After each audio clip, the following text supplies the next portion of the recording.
Selamat pagi dan kita berjumpa kembali dalam acara Kabar Injil. Kali ini kita akan melanjutkan tema yang sebelumnya, yaitu tentang pernikahan. Dan tema kita kali ini adalah pernikahan itu suci dan diberkati Tuhan. Pembacaan Alkitab kita terambil dari Efesus pasal 5 ayat yang ke-22 sampai 23. Kasihilah istrimu seperti dirimu sendiri, dan istri hendaklah menghormati suaminya. Ayat yang ke-33. Tuhan menghendaki ada keintiman antara suami istri, sehingga seluruh kebutuhan fisik dan emosional terpenuhi melalui hubungan ini. Keintiman akan terwujud bila ada komitmen satu sama lain. Apa itu keintiman? Keintiman adalah kesediaan diri satu sama lain sehingga tidak ada sesuatu yang ditutup-tutupi, disembunyikan atau ditahan-tahan. Sesungguhnya tidak ada perjanjian atau kesepakatan di bumi yang lebih kuat daripada perjanjian pernikahan. Karena di dalam Kristus suami istri adalah satu. Alkitab menyatakan, di mana 2 atau 3 orang berkumpul dalam namaku, di situ aku ada di tengah-tengah mereka. Matius pasal 18 ayat yang ke-20. Meskipun konteks dari ayat ini seringkali berbicara tentang pertemuan jemaat atau acara gereja, namun ayat ini juga bisa dikorelasikan kepada kehidupan pernikahan kita. Nah, kita kembali kepada tema kita. Lalu apa yang menjadi tujuan Tuhan menciptakan laki-laki dan perempuan untuk hidup bersama-sama dalam sebuah ikatan pernikahan? Adalah supaya mereka memenuhi bumi dengan keturunan-keturunan ilahi. Beranak cuculah dan bertambah banyak.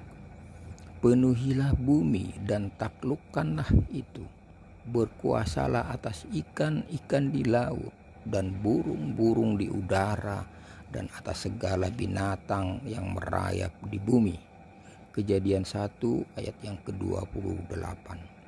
Pernikahan Kristen adalah suci, kudus, karena Tuhan menjadi pihak ketiga yang menjadi saksi di dalam penyatuan pernikahan. Jadi, pernikahan Kristen merupakan hubungan perjanjian yang melibatkan Tuhan. 2 orang dapat bersatu menjadi satu daging secara fisik, tetapi hanya Tuhan yang dapat menyatukan mereka secara jiwa. Dalam perjanjian lama, pernikahan merupakan sesuatu yang sangat sakral, atau kudus, sehingga saat seorang laki-laki dan perempuan memutuskan untuk menjadi suami istri, namun diketahui bahwa sang istri sebelum menikah telah berhubungan dengan laki-laki lain, maka ia akan dirajam sampai mati. Kesucian dalam pernikahan adalah hal utama yang tidak bisa ditawar lagi. Karena melalui keluarga baru ini, Tuhan mencurahkan berkat-Nya. Ada perintah Tuhan yang harus ditaati oleh para suami istri yang terikat dalam lembaga pernikahan yang kudus. Hai istri, tunduklah kepada suamimu seperti kepada Tuhan. karena suami adalah kepala istri sama seperti Kristus adalah kepala jemaat. Dialah yang menyelamatkan tubuh. Karena itu sebagaimana jemaat tunduk kepada Kristus, demikian jugalah istri kepada suami dalam segala hal. Itu berlaku bagi setiap keluarga Kristen, terutama kepada kaum istri. Dan hukum yang seimbang yang Tuhan berikan kepada suami adalah, hai suami, kasihilah istrimu sebagaimana Kristus telah mengasihi jemaat dan telah menyerahkan dirinya baginya.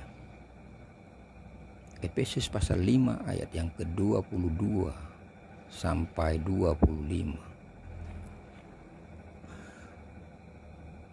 Banyaknya rumah tangga yang berantakan, bahkan berakhir dalam perceraian, diakibatkan oleh dua hal ini. Yang pertama, jika bukan istri yang tidak tunduk kepada suami, maka suami yang kurang mengasihi istri. Dan rumah tangga manapun yang melanggar hukum ini, maka bisa dipastikan rumah tangganya pasti akan berantakan di tengah jalan. Tetapi jika hukum ini dilakukan, maka kebahagiaan sejati di dalam sebuah ikatan pernikahan akan bisa dinikmati bersama sampai kepada masa tua, usia pernikahan emas akan mereka nikmati bersama-sama. Dan pernikahan Kristen adalah pernikahan yang sakral, suci, kudus, dan tentunya diberkati oleh Tuhan. Salam Maranatha.